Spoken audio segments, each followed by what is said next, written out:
Bienvenidos al primer vídeo de la unidad 7, titulada Renacimiento y Barroco, el arte en la Edad Moderna. Esta unidad consta de 6 puntos.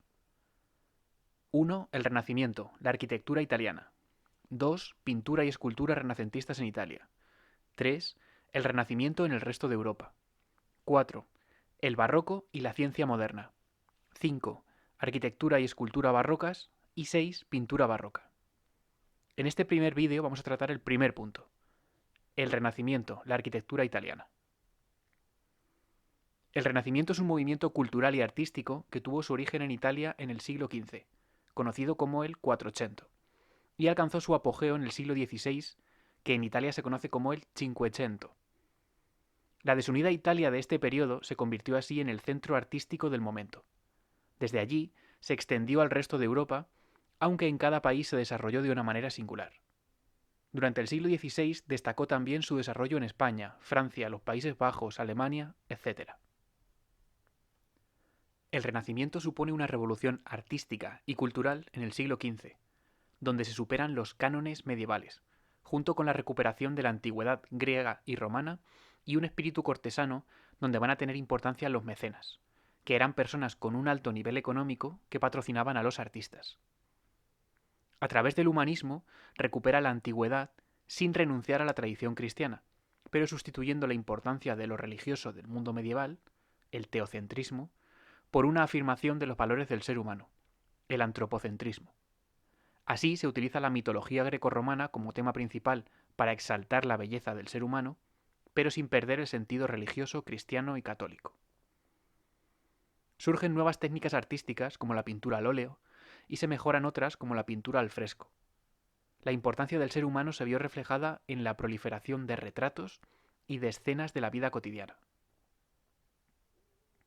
Este movimiento surgió en Italia debido a que era donde más restos e influencias de la antigüedad, de Grecia y de Roma, había, y además los estilos medievales como el gótico no habían calado profundamente en esta zona.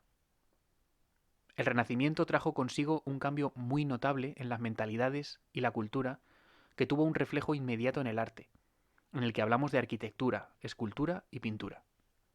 Es el momento en el que se abandona el anonimato artístico. Desde este periodo, la historia del arte se escribirá básicamente a partir de la vida de los artistas. En la segunda mitad del Cinquecento, el siglo XVI, surgió un nuevo movimiento que dio fin al Renacimiento y enlazó con la etapa siguiente, el Barroco. Este movimiento se denomina manierismo y busca una reinterpretación de los elementos clásicos, deformándolos y reubicándolos. Será una respuesta a la profunda crisis que vivirá Europa tras los acontecimientos de la Reforma Protestante. Hablando ya de la arquitectura, en 1416 se descubre el texto De Arquitectura, del arquitecto romano del siglo I a.C., Vitruvio, una obra que sirvió de base a la teoría arquitectónica renacentista. Vitruvio utilizaba en la arquitectura un sistema de proporciones basándose en la firmitas, utilitas y venustas, que significa solidez, utilidad y belleza. El arte del Renacimiento, que responde a esta nueva realidad histórica, toma como referencia fundamental el arte de la antigüedad clásica. Renacen muchos de sus elementos y características, pero crea un arte nuevo que reinterpreta todos estos elementos griegos y romanos. Los elementos sustentantes de este arte son de nuevo pilastras y columnas, de acuerdo a los órdenes clásicos, dórico, jónico y corintio, con ligeras variantes. El arco de medio punto será el más utilizado y los diseños en general se harán de acuerdo a un profundo estudio matemático con los principios de simetría y armonía. Así se construyeron tanto edificios religiosos como edificios civiles y viviendas particulares. Vamos a ver ahora una serie de ejemplos. Esta es la Catedral de Santa María de las Flores de Florencia, cuya cúpula fue elaborada por Filippo Brunelleschi en el siglo XV. Un claro ejemplo del uso de las matemáticas y los avances técnicos para solucionar un problema que suponía la construcción de una cúpula en un espacio enorme. Este es el Palacio Pitti, también de Brunelleschi, un ejemplo de arquitectura civil. Los renacentistas son palacios insertos en medio de la ciudad, con cierto aire de fortaleza.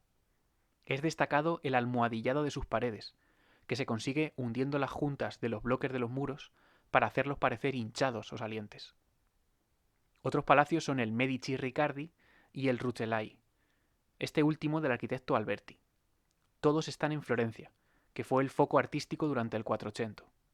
El Cinquecento trasladaría la capital artística a Roma.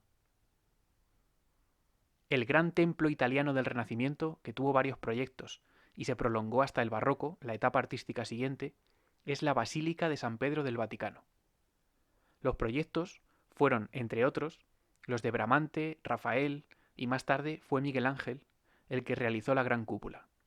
Simbolizaba el poder de la Iglesia y el mecenazgo artístico que ejercieron los papas, que fueron los grandes mecenas del Cinquecento.